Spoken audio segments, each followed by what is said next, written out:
랄리 제일 한임 집력이 참 감사한 것은 언제나 선교에 협력해 주시고 힘을 쏟는 모습을 보면서 참 많이 감동을 받습니다. 의외로 한국 교회가 그렇게 하지 않고 있습니다. 그런데 올 때마다 그 12월 달 그 라틴 문이라든지 그죠? 그런데 힘을 쓰시는 모습을 보면서 참 선교사의 한 명으로서 참 감사함을 드립니다. 계속적으로 기도해 주시기 바랍니다. 예수님께서 1절에 보면은 산에서 내려오셨습니다. 산에서 내려오셨는데 그때 내려올 때에 많은 사람들이 모였습니다. 예수님께서 산에 가시는 이유는 딱 한 가지셨을 거예요. 기도하러 가시는 것인데 내려오니까 많은 사람들이 이렇게 모였습니다. 말씀을 들으려고 모이신 것이죠. 이것을 보면서 저는 참 한 가지 느낀 것은 유대인들 참 많은 복을 받은 사람이라는 것을 느꼈습니다. 뭐가 복을 받았느냐 하면은 지금 누구에게 공부를 배우고 있습니까? 하고 있습니까? 말씀을 배우고 있습니까? 여러분 그냥 우리 성경을 쓱 읽어버리면은 모르지만은 천지를 지으신 하나님께로부터 말씀을 배운다는 것입니다. 이것은요 대단한 것입니다. 연주에 가시면은 그 프로그램 있지 않습니까? 프로그램에 보면은 뒷부분에 보면 늘 등장하는 것이 프로필이 등장합니다. 거기 보면은 연주자가 누구한테 배웠다는 스승의 이름을 꼭 적어 놓습니다. 유명한 스승이면은 그 밑에서 배운 학생들은요 우쭐댑니다. 자기 스승이 별로 그렇게 유명하신 분이 아니면은 주눅이 들어서 부러워하죠.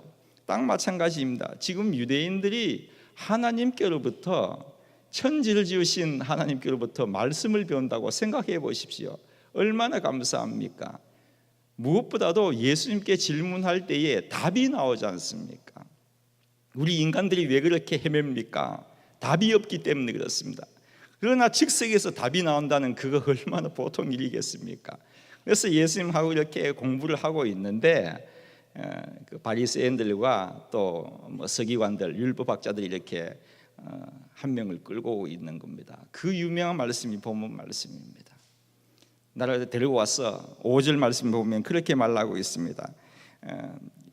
모세는 율법에 이러한 여자를 돌로 치라고 하였는데 당신은 어떻게 하겠습니까? 이 질문이에요. 여러분 예수님께 이렇게 질문하는 것 같이 보이지만은 다시 생각하면은 시비를 거는 겁니다. 시비를 어떻게 할래요 당신? 하니까 예수님께서 그렇게 말씀하시죠. 예수님께서 말씀하신 것보다 그 사람들이 생각하는 것이 그겁니다. 예수님께서 예를 들어서 죽이라 하면은 당신은 사랑하면서도 정말로는 사랑하지 않는 자다 그렇게 말할 것이고, 또 살려주라 하면은 당신이야말로 정말로 율법을 어긴 자라고 그렇게 여하튼 어떻게 하든지 대꾸를 하는 것이죠. 6절 말씀 보면 그렇게 말하고 있습니다. 저희가 이렇게 말하면 고소할 조건을 얻고자 하여 예수를 시험합니다. 고소할 조건을 위해서 이렇게 시험하고 있다는 것입니다. 그런데 7장 말씀에 앞장에 있는 7장 말씀 보면은 3번이나 예수님을 죽이려고 작정을 했습니다. 뭐 얕은 고추장에만 잡히면은 그냥 잡아 넣으려고 작정하고 덤벼든 거예요. 그래서 이렇게 하니까 그럽니다. 그 예수님께서 그 유명한 말씀을 하시지 않습니까? 죄 없는 자가 죽이라, 돌로 치라 이렇게 말합니다만은 여러분들이 생각해 보세요. 예수님께서 이렇게 글씨를 쓰셨다는 이 말씀을 가지고 많은 사람들은 관심을 가지고 있죠. 무슨 말씀을 쓰셨을까? 저도 뭐 한때는 관심이 있었지만은 지금은 전혀 신경을 쓰지 않습니다.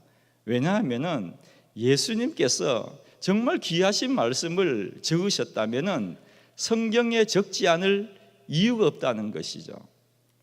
그런데 성경에 적혀 있지 않습니까? 안 적혀 있지 않습니다. 요한이 누구입니까?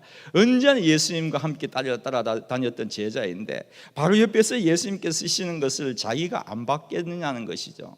충분히 받습니다. 그런데 성경에 안 적었다, 뭐 관심이 없는 거죠. 별로 그렇게 뭐 중요하지 않다면 좀 이상할 표현일지 모르지만은 그렇게 성경에 적지 않아도 될 말씀이기 때문에, 요한이 적지 않았기 때문에 저도 그렇게 관심이 없는 겁니다. 그러니까 계속 대꾸하는 겁니다. 질문한 것을 맞이하지 않았다. 계속 이렇게 대꾸를 하는 겁니다. 여러분 생각해 보십시오. 이쯤 되면은 바리새인과 예수님과의 어떤 대화가 아닙니다. 인간 대 하나님의 말싸움이라는 것입니다. 인간이 하나님한테 말싸움을 거는 거예요. 누가 이기겠습니까? 그러니까 예수님께서 하신 말씀이 그겁니다. 죄 없는 자가 먼저 돌로 쳐라. 죄 없는 자가.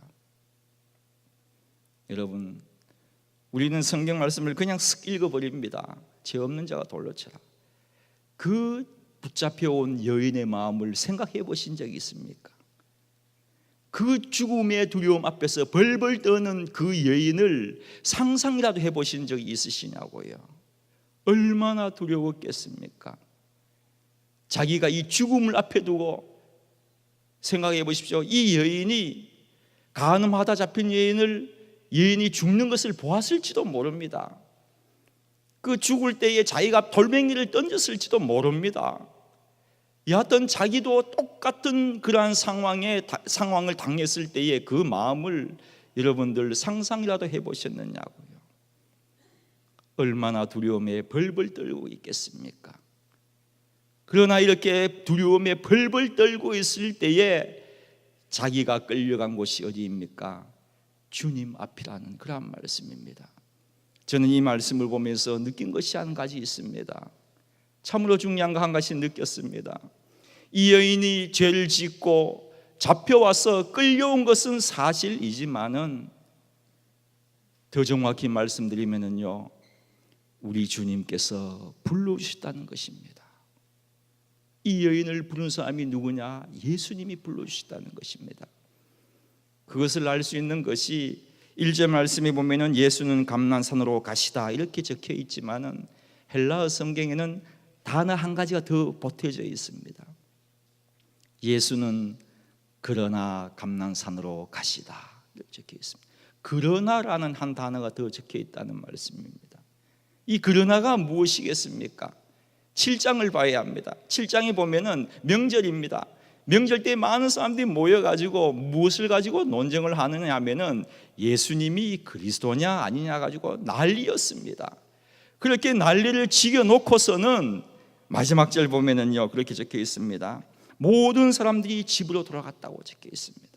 명절이기 때문에요. 가족과 함께 있기 위해서. 그러나 예수님은 감난산으로 가시다. 왜요? 기도하러 가셨습니다. 왜요? 어떤 계획을 세우러 가신 건 아닌지요? 어떤 계획이었습니까? 내일 한 여인을 내가 다시 부를 거다. 이 여인을 내가 부르겠다는 그러한 다짐을 하기 위하여서 기도하신 건 아니겠습니까? 성도 여러분, 우리에게 똑같습니다. 어떠한 어려움이 있더라도, 어떠한 환난이 닥치더라도, 어떠한 위험이 앞에서 우리의 장벽으로 가로막고 있을지라도 예수님이 불러주시는 한 모든 것은 해결된다는 그런 말씀입니다. 우리 앞에 누가 계시냐가 중요합니다. 예수님이 계시냐, 무엇이 나를 인도하느냐, 무엇이 나를 이렇게 붙잡고 있느냐, 무엇이 나를 불러주느냐가 이렇게 귀하다는 말씀입니다. 죽은 사람을 어떻게 살릴 수가 있습니까? 예수님이 불러주셨기 때문입니다. 죄 많은 사람이 어떻게 그 모든 죄가 해결될 수 있습니까? 예수님의 십자가의 사랑이기 때문입니다. 우리의 모든 이 힘든 것을 주님 앞에 내어놓는다면요, 우리 주님은 모든 것을 해결해 주시고 사망의 끝까지, 사망이 우리를 덮칠지라도 그것을 해결해 주시는 분이 예수님이라는 것을 여러분 꼭 기억하셔야 됩니다. 고린도전서 15장의 마지막에 그렇게 적혀 있습니다. 사망의 너의 이김이 어디 있냐? 요즘 성경에는 승리가 어디 있느냐? 사망의 너의 소는 것이 어디 있느냐 하면서 결론적으로 무슨 말을 하시는 줄 아십니까? 우리 주 예수 그리스도로 말미암아 승리를 주신 하나님께 감사하노라.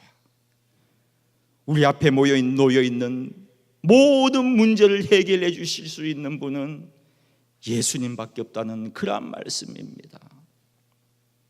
죽음에서 새 소망을 갖게 하고 새로운 삶을 살 수 있게 해주신 것은 예수님 외에 없다는 그러한 말씀입니다. 여러분, 죽어가기로 작정한 사람, 자살하기로 작정한 사람을 무엇으로 그 사람을 새 생명으로 인도할 수 있을 것 같습니까? 죽으려고 작정한 사람이에요. 무엇으로 여러분 그 사람을 건질 수가 있습니까? 건져보신 적 있습니까? 낭떠러지 앞에 바로 서 있는 그 절벽에 서 있는 그 사람을 누가 건질 수 있느냐는 거예요. 저희 홈리스 가운데 류이지라는 사람이 있습니다. 류이지라는 청년이 있는데요, 36살입니다. 젊은 그 청년에, 젊은 그 나이에 도저히 못 살겠다고 자살하려고 자살하는 과정을 겪은 사람입니다. 어떻게 하면 자살할 수 있습니까? 어떻게 하면 죽을 수 있어요? 목에 매는 거죠. 목에 매고, 자기 말로는 그겁니다. 나무에서 딱 확실히 매었대요. 확실히 딱 매고 뛰어내렸답니다. 뛰어내렸는데 정신을 차리고 보니까 나무가 부러져 있고 언제는 밧줄이 또 끊어져 있고 자살 수 없이 한 청년이었습니다. 제가 그래 물었습니다. 일본에는요, 자살하는 방법 중에 한 가지가 전차가 옵니다. 전차역에서 전차가 오면은 뛰어듭니다. 가장 많이 사용하는 전차. 일본 가보신 분이 계십니까? 그 전차 위에 보면은 그 팻말이 있는데 거기 안내판이 있는데 거기 보면은 인신사고 이렇게 적혀 있는 게 있습니다. 인신사고 한자로. 다 자살입니다. 그래서 너 전차에는 안 뛰어봤냐 하니까 그런 생각했대요. 그것을 뛰어보려고, 죽으려고요. 그래서 이 청년이 저 시골에서 사는 사람인데 동경에 올라왔습니다. 왜 동경에 올라왔나 하면은 이왕 죽을 바에야 수도에서 죽자 하면서 동경에 올라온 거예요. 동경에 올라왔더니요, 동경에 오기 전에 후지산이 있습니다. 후지산이 있는데 이왕이면은 저 위에 올라가서 동사하겠다고요. 후지산에 가겠다고. 후지산에 가는 버스가 신주쿠라는 역이 있습니다. 신주쿠역이라는 역 가서 이제 버스 타고 가려고 하는데 그날은 눈이 너무 와서 버스가 운행을 안 하더래요. 그래서 또 못 죽은 거예요. 이 청년이요, 그 요역이라는 공원이 있습니다. 조금 전에 목사님께서 소개하신 그 천황이 사는 데가 있고 또 뭐 메이지 진구라에서 그 메이지 유신 여러분 아시죠? 그 천황을 신으로 모신 데가 또 있어요. 그 같이 붙어 있는 공원이죠. 한 울타리예요. 반은 메이지 진구라에서 메이지 천황을 신으로 모신 장소고 반은 요요기 공원이에요. 이 요요기 공원에서 그 청년이요, 뭐라는 줄 압니까? 벤치에만 앉아서 생각하는 것이 딱 한 가지입니다. 어떻게 하면 죽을 수 있을까? 어떻게 하면 죽을 수 있을까? 그 생각밖에 안 하는 거예요. 얼마나 불쌍한 자입니까? 죽기를 원하는 사람. 그런데 어느 한 명이 전도하는데 쪽지를 주더래요.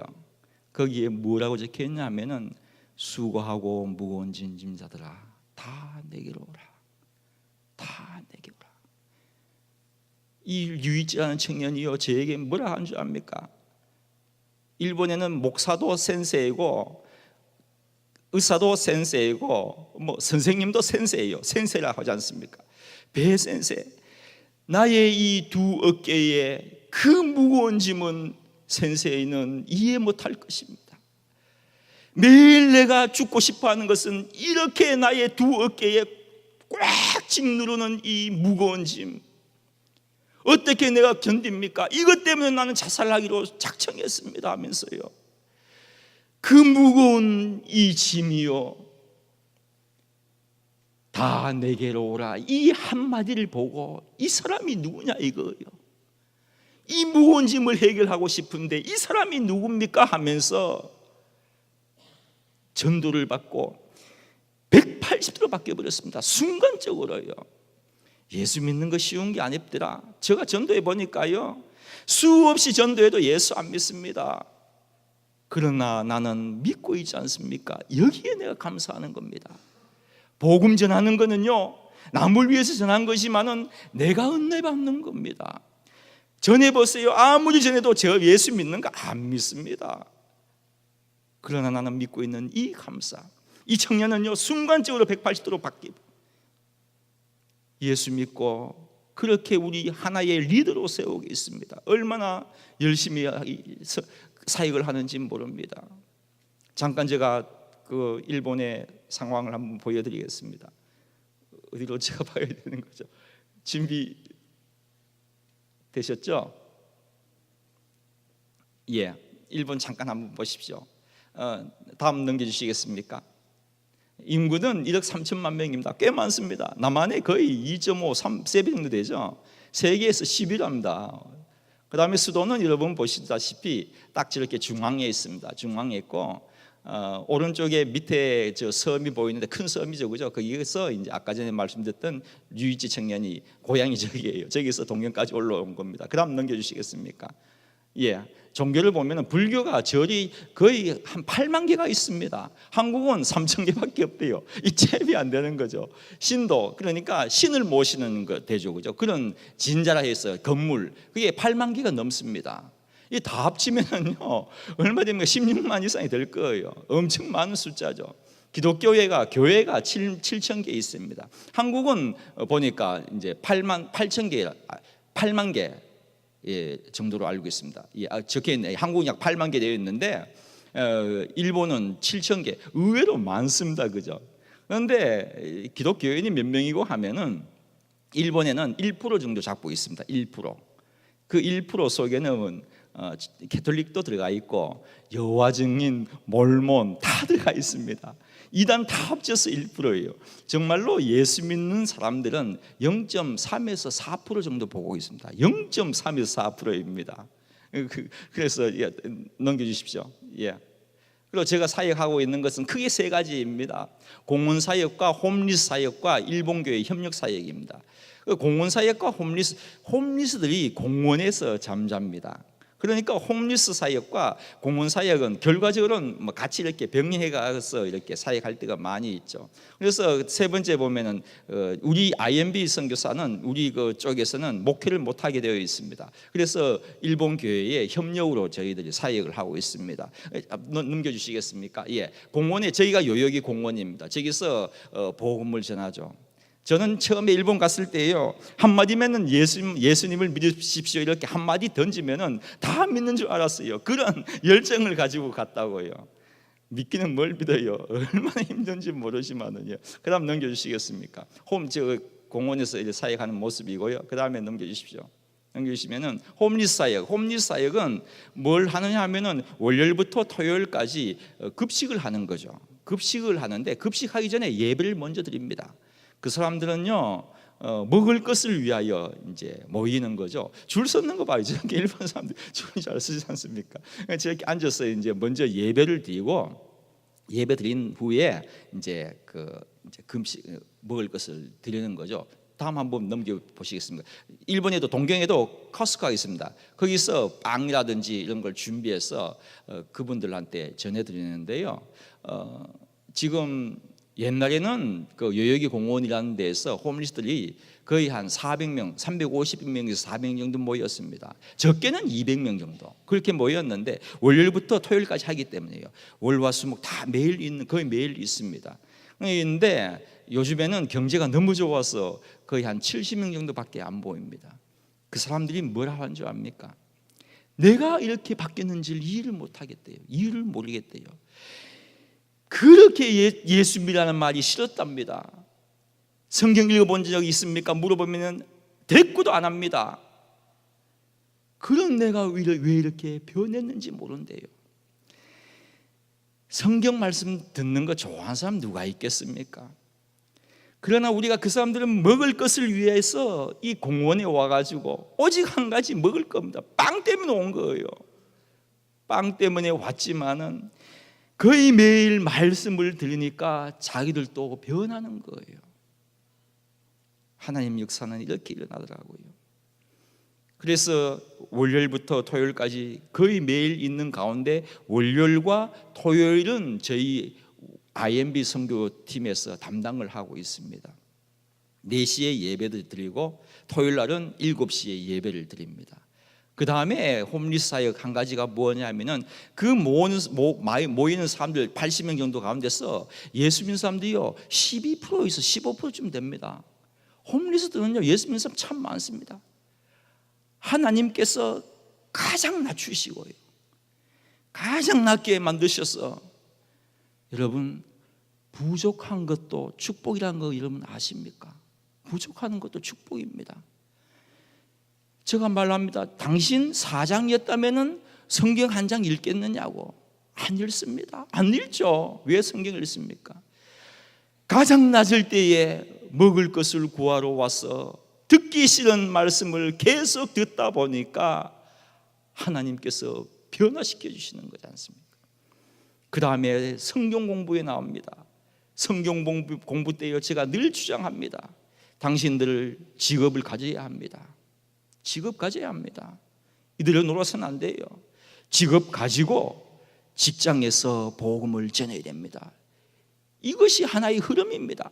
주님께서 낮추시고 우리를 통하여서 예수를 믿게 하시고 그 다음에 공부를 통하여서 또한 희망을 가지고 그 다음에 사업처를 가지고 다시 그곳에서 복음을 전하게 하시는. 초창기에 홈리스 그 목요일 날 성경 공부할 때는 5명, 6명밖에 안 모였습니다. 저렇게 작게 시작해요. 저게 한 7년, 8년 전의 이야기입니다. 그런데 지금은요, 다음 한번 넘겨주십시오. 저렇게 많이 모이는 겁니다. 여러분들은요, 이 좋은 교회를 가지고 있지 않습니까? 얼마나 좋은 이 강당을 가지고 있습니까? 예배당을 가지고 있습니까? 여러분, 내가 예배 드릴 수 있는 이 장소가 있다는 것에 대해서 감사해 보신 적 있습니까? 이렇게 마음껏 예배 드릴 수 있는 장소가 있다는 것에 대하여 감사해 본 적이 있느냐고요. 저희들은요 추워도 저기서 모이고요 더워도 저기서 모여가지고 모기에 뜯기면서도 저기 모이고요 비가 오는데요 제가 사진 못 가져왔습니다만 비가 오는데요 어떡합니까? 소낙비 나는데 저 깔고 있는 걸 덮었어요. 전부 씌우고 있었어요. 이 좋은 예배당을 주신 하나님께 여러분 감사해야 합니다. 그 다음 넘겨주시겠습니까? 협력사역, 일본 교회에서 협력하는 것입니다. 일본 교회는요 참 전도를 안 합니다. 전도하는 교회도 있겠죠. 대부분 전도를 안 하고 너무나도 식어져 있습니다. 우리 일본 제가 저 교회는 침례교회지 않습니까? 그러니까 저기도 침례교회 연맹이 있습니다. 연합이 있고 연맹이 있는데 그 교단이죠. 교단에서 파송한 선교사가 4가정입니다. 조금 전만 해도 3가정이었어요. 지금 4가정으로 알고 있습니다. 교단에서 파송한 선교사가요. 그들을 깨우치게 해서 전도하게 하고 그렇게 하기 위해서 저희들이 협력 사역을 하고 있습니다. 제가 나가는 교회는 조그맣게 나와 있지만 저 오른쪽 제일 위 교회는 한 60명, 70명쯤 모일 수 있는 조그만 예배당입니다. 거기서 저는 그 교회는 지금 출석을 한 30명 정도 하고 있습니다. 저는 거기서 올해에 희망이 있습니다. 하나님 아버지 40명을 넘게 해주세요. 여러분 40명을 넘게 해주세요. 40명 참 안 됐지 않습니까? 우리는 이렇게 많은 분들이 모여서 기다치면서요 크게 찬양을 할 수 있지만은요 겨우 30명이 모여서 하나님 아버지 올해는 어떡하든지 40명을 넘게 해주십시오. 이것이 저의 목표입니다.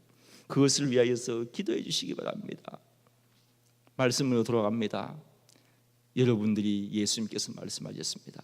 죄 없는 자가 먼저 돌로 쳐라 하실 때에 만약에 여러분들께서 거기 계셨다면 어떡하실래요? 어떡하시겠습니까? 죄 없는 자가 먼저 돌로 쳐라. 우리는 정답을 압니다. 똑같이 도망가 버릴 것입니다. 이 본문을 통하여서 예수님께서 원하는 것은 무엇이겠습니까? 죄 있다고 모든 사람이 도망가치는 것을 주님께서 바라겠습니까? 아닙니다. 우리는요 주님께 더 가까이 가서 무릎을 꿇고 주여 나도 죄인입니다. 나도 죄인입니다. 예수님은요, 이 한마디를 듣고 싶어 하실 겁니다. 죄는요, 주님으로부터 멀어진다고 해결되는 것이 아닙니다. 낯을 피한다고 해결되는 것이 아닙니다. 시간이 지난다고 죄는요 바래지는 것도 아닙니다. 주님 앞에 나와서 해결해야 되는 것입니다. 주여, 나도 죄인입니다. 인생의 실패자는 죄 지었을 때 실패자가 되는 것이 아니고 회개치 않으면 참으로 실패자가 되는 것입니다. 성도 여러분, 우리는 이 회개의 중요성을 아셔야 합니다. 이 여인에게 주님께서 마지막으로 말씀하십니다. 나도 너를 정죄하지 않노라. 여러분, 그 당시에 비디오가 없기 때문에 우리는 알 수는 없지만 저는 한 가지 그랬을 거라고 믿고 있는 것이 있습니다. 예수님께서요, 따뜻한 음성으로 이 여인의 이름을 부르면서 꽉 껴안아 주시면서 나도 너를 정죄하지 않는다. 우리도 똑같습니다. 주님 앞에 나와서 하나님, 나도 죄인입니다 할 때에 주님께서 말 필요 없습니다. 십자가의 사랑이 우리의 죄를 영원히 감싸고 있는 것입니다. 이 여인은요, 한 가지 생각한 것이 있을 겁니다. 앞으로 어떻게 살까? 이 제2의 인생을 어떻게 살까? 어디 이 이야기가 이 여인의 이야기입니까? 똑같이 우리들도 제2의 인생을 살고 있는 것 아닙니까? 여러분, 제2의 인생 어떻게 사시겠습니까? 내가 가지고 있는 이 십자가의 사랑을 어떻게 하고 살고 싶습니까? 복음을 전하시기 바랍니다. 복음 전하셔야 됩니다. 십자가의 사랑이라는 것은 내만 가지고 있거라고 주신 것이 아닙니다. 복음은요, 저는 일본 땅에서 그렇게 열심히 전했을지라도 만족함이 없습니다. 빚진 자이기 때문입니다. 복음의 빚진 자이기 때문입니다. 우리가 아무리 전해도 일찍 전했다고 생각할지라도 그것은 이런 것이 아닙니다. 더 일찍 전했었어야 하는 것이 복음입니다. 많은 순교자들이 이 복음 때문에 자기의 생명까지도 바치면서 죽어갔지 않습니까? 복음은요, 나의 이 하나밖에 없는 생명과 바꾸어도 가치가 있는 것이라는 것입니다. 복음이 그렇게 싸구려가 아닙니다. 우리 예수님이 나를 위하여서 죽으셨다면, 예수님이 이 쓰잘데없는 이 죄인을 위하여서 십자가에 못 박히셨다면, 절대자가 우리를 위하여서 돌아가셨다면 우리 인간들도요 절대적 가치가 있습니다. 복음 전하셔야 합니다. 복음 전하셔야 합니다. 이 사명을 여러분들 기억하면서 사순절에 생활하시는, 지내시는 여러분들의 되시기를 주님의 이름으로 부탁드립니다. 기도하겠습니다. 하나님,